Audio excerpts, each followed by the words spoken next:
Hey guys, iKailaKai here, and I'm stuck in Kyoto for a little while for work, so I decided I'm going to try to put out a little bit more of a discussion type of video, not necessarily on the All Blue podcast, which is coming, by the way. We just haven't been able to record in a little while, but I want to talk to you about something that happened recently. Now, I'm starting to record videos for OP14 because that's right around the corner in Japan, and there's lots of really interesting leaders. One that I've really been excited for is Black Crocodile. I've built the deck, I started testing it, and what I realized while I was making it, I had this thought in my mind.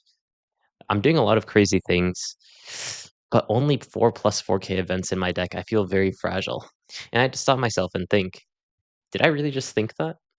Because even just a year ago, it was almost unthinkable to have that many counter events in your deck. But now you think about decks like Emu that have a ton of counter events in their deck, and there's so many really good counter events. So I was starting to think, what happened? What happened to the One Piece card game where we went from several years, honestly, of basically not running counter events to suddenly every single deck running minimum 4 counter events, basically, unless you're ace. Now, I'm sure that there's a lot of people watching this who actually haven't been playing since the beginning, but for people who have been playing since the beginning, you may remember that the counter events in OP01 were actually quite good. You know, you had Radical Beam in OP01, you had Punk Gibson. That was actually an insane card for like a year.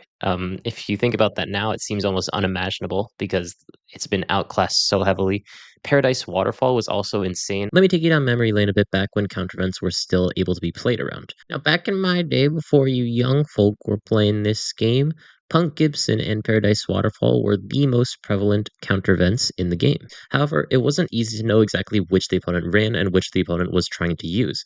The simple way to actually play around it was by the amount of dong that they had. If they had 1 dong up, then you can assume that they have Paradise Waterfall, and you'd hit at higher power so that they can't use it very effectively to restand their character and keep it safe. Conversely, if the opponent had 2 dong up, then you could assume that it was Punk Gibson, and then you'd rather hit at lower powers to make them use a plus 4,000 on a 5,000 power attack, for example. And in this way, there was a lot of really interesting ways that you could play around counter events because there just weren't that many that you had to consider back then. There's also a really cool thing that I liked back in the day, although maybe I'm not sure if it'd be correct now, where you would leave up 2 dong when you wanted to use up Paradise Waterfall, because the opponent will assume that you're trying to play Punk Gibson and hit at low power, which will give you the most value out of Paradise Waterfall.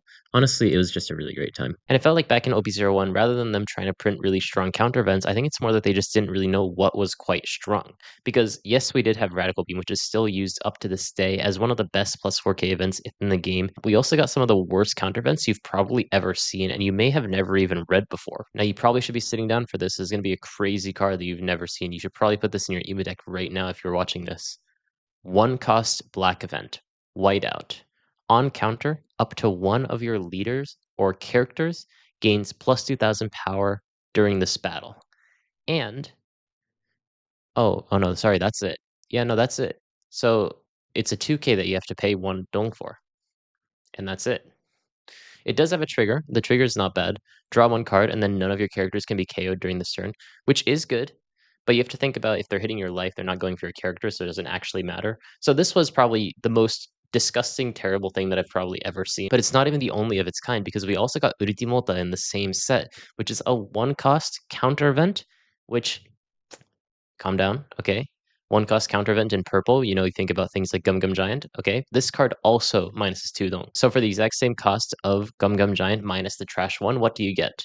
Well, your leader or character gains plus 2,000 power during this battle, and then you draw 1 card. So what the fuck? And so counter events were in this kind of weird situation where unless it was something like Radical Beam, which was vastly better than just a standard 2K counter, there's really no reason to put in counter events purely because they just weren't that good. There's just no counter events that you actually really wanted to play, to the point that some green kid players were playing Repel.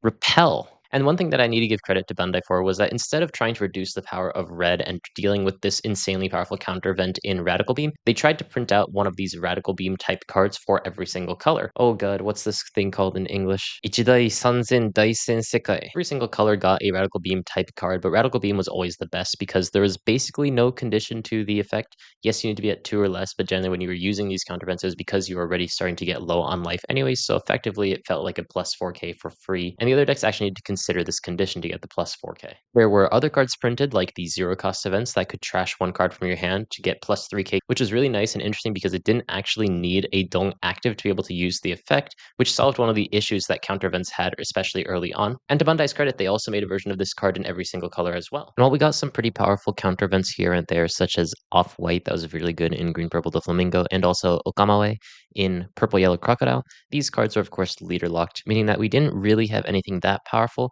until the inception of I actually have a message that I sent to one of my friends the second that this card was revealed right here. It's very simple, but the second that I saw this card, I knew that it was completely absurd. And in a way, Gum Giant was the mark of a new era in terms of counter events for the One Piece card game. Gum Giant was not only a plus 4K event for one dong, making it almost on par with Radical Beam, but it also had the ability to cycle your hand, meaning that you could easily get rid of bricks from your hand and draw into even more counter, meaning that for one dong you could get way more than plus 4,000 counter, which already was pretty good. And at least at the time in OP09, it seemed like the only way to make counter events really good in the One Piece card game was to just make them completely absurd in terms of defensive value. And that's when we got now, Divine Departure itself isn't very strong, but it set precedent for the other counter events that we would start to get from now on. You know, call your grandma right now, ask her, what do you have cooking? And she's probably going to tell you, I have a plus 3K event to my leader that also has a main effect. After Divine Departure in OP10, we got some crazy cards like Gear 2 in OP11 and Kikyu Toryu Ashirabakke Mojan Tamure in OP12 for Zoro as well, really starting the era of these main effects that are also connected to counter events. In a way, these cards didn't really feel like they were counter events with a secondary main effect. They were just main effects with secondary counter effects, meaning that they were really powerful spells in your hand that didn't actually become bricks, which was a big issue for a lot of events at the time, because if you wanted to put bricks into your deck, you usually wanted them to be characters that you could actually play onto the board. Still, despite the format of these one cost plus 3K events that can only protect your leader with a secondary main effect that's relatively weak compared to other cards that only have that main effect as an effect, there's just been so many of these cards printed. I think that there's probably more than 10 at this point in the last 3 sets, which is just really crazy to think about how much they've really gone into this concept. But I think that these cards are actually really cool.